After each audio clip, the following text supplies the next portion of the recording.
Ladies and gentlemen, please join me in welcoming Mr. Ylber Bajraktari to the stage.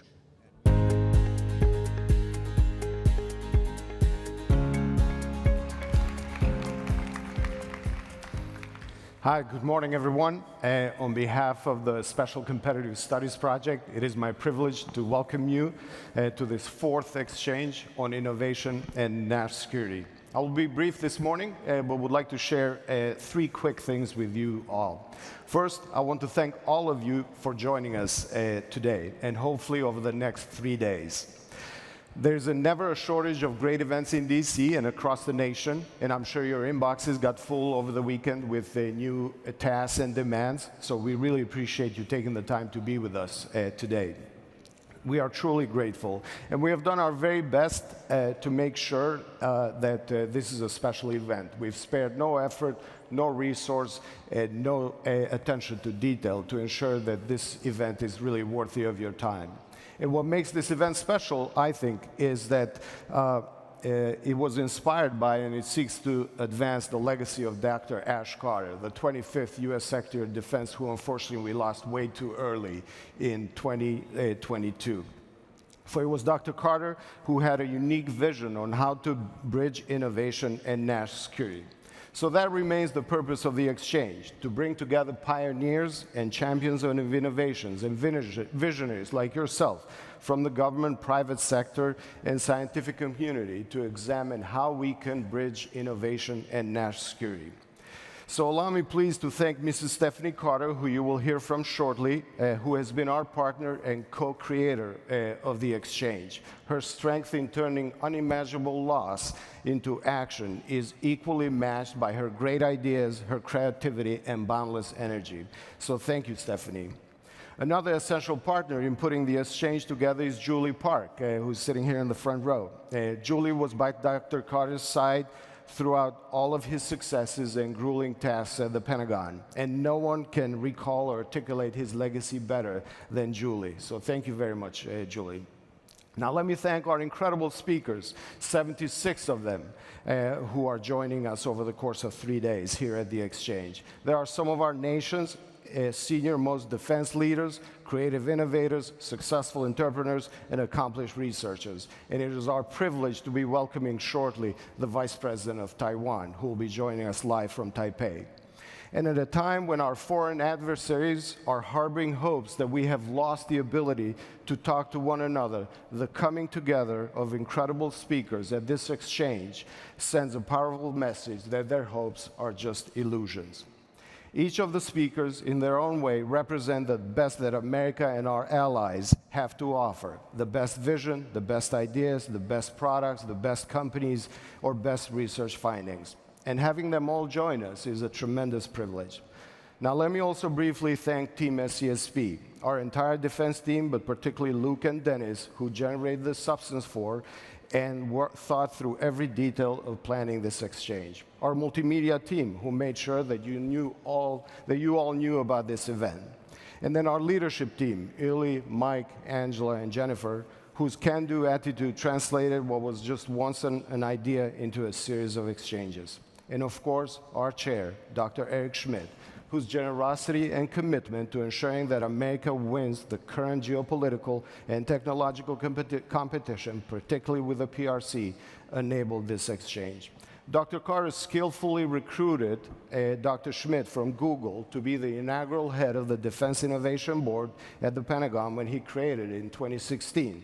And 9 years later, Dr. Schmidt is even more committed to helping our government and our allies harness the promise of technologies to keep America and its allies safe. Now, my second point this morning that I would like to emphasize is the theme of this year's exchange. Every exchange has a theme, and the theme for this year is delivering. So what do we mean by that? For over 10 years now, inside and outside the government and across the innovation hubs of the United States, we have talked about the importance of innovation and emerging technologies. We have talked about the necessity of private capital to fuel innovation and help protect our national and allied security. We have talked about acquisition reform and the need to bring commercial products faster into the government. And we have talked about more times than all of us would have probably liked about the various valleys of death and other impediments to government-private sector cooperation.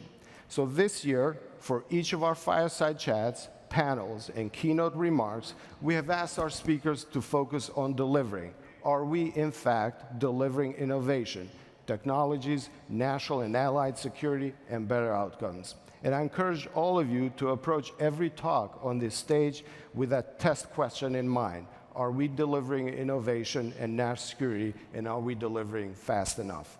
My third and final point is, please try to experience as much of what we've put together here at the DC Convention Center. This exchange is just one critical part. But outside of this area, there's an entire expo floor with over 160 companies and government labs and allied entities showcasing their latest technological innovations.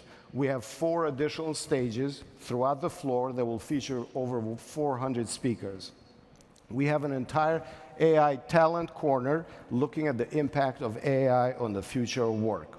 We have a drone arena where 4 US military services will be competing for the first time in our nation's capital. We have a hackathon downstairs that has brought together over 300 white hat hackers to leverage AI to try and solve some of our nation's and our allied top security challenges. And we expect to welcome over 15,000 attendees from all walks of life. In short, we have attempted to bring the best ideas, talent, and innovation in 3 days in Washington, D.C.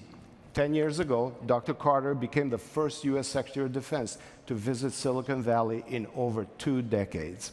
With that visit and his actions in the Pentagon, he launched a new wave in public-private partnership and in connecting national security with innovation. It is that spirit that drives us at the Special Competitive Studies Project. And what we're trying to do over the next 3 days is bring the hubs of innovation from across the nation to the capital of our nation. So thank you again. With that, it is now my honor to welcome on stage Mrs. Stephanie Carter. Thank you.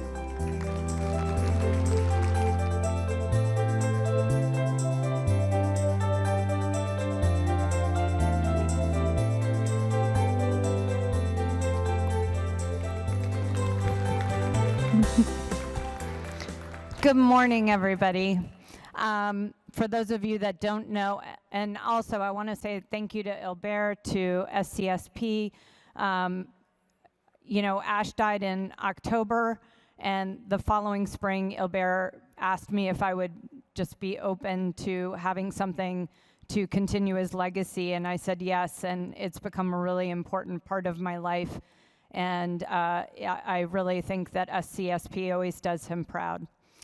For those of you that don't know, I'm Stephanie Carter, and I had the privilege of being married to Ash Carter. He liked to say I was his precious and perfect wife, and I know everyone wanted to throw up when they heard that, but he was the one that was actually perfect. Whenever Ash was interviewed or introduced, invariably the person would dig up the fun fact that he had double majored in medieval history and physics. While it seemed to be an odd combination, and I'm sure didn't make him popular at keg parties, it made perfect sense to him. In his mind, it was all that you needed to understand the world. The history part is obvious, and despite the unflattering name, the medieval period is when so many of the institutions and systems that we still use today, like common law, university, guilds, parliaments, were all created. The physics part was understanding science and understanding how the world works and how things work. And later, this transferred into an understanding around technology. He believed that we all needed to develop this bilingual competency to confront our future challenges and keep our country safe and maintain our edge. I hope in your exchanges and in the programming over the next few days that you will have this opportunity to work on this skill for yourself through conversations you'll have. Second, in a world perhaps more dangerous than at any time in the last 40 years, we will not only need to be bilingual, but we will need to work together across parties, across disciplines, across geographies. no one of us is going to help to harness the power of technological innovation, scientific advancement, to ensure not just our national security, but our economic security, and to continue the wonders of our country. And on that point, I would say that, you know, it is a time, Ash always believed in sticking up for people. It is a time for all of us to stick up for each other in playing our role, whether that is universities, whether that is our military, whether that is our private companies. So I think we really all need to band together because the problems in our world are not small. I always ask myself, what would Ash do? I ask myself that all the time. And I think he would kind of like this quote.